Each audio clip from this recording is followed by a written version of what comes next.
Hi everyone, in front of me I've got REALME C71 and let me share with you how to set the camera timer on this device.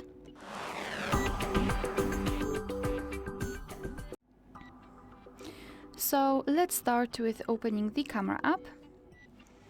And currently we are in the standard photo mode. So let's start with tapping on this 3 bars icon in the right upper corner.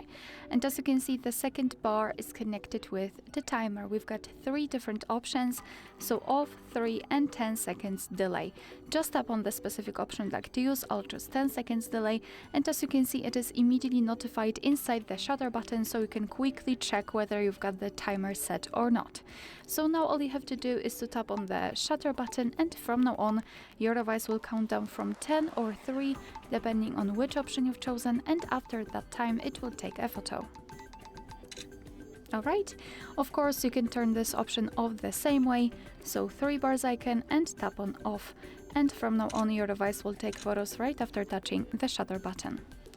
Alright, so that will be all. Thank you so much for watching. Please hit the subscribe button and leave the thumbs up.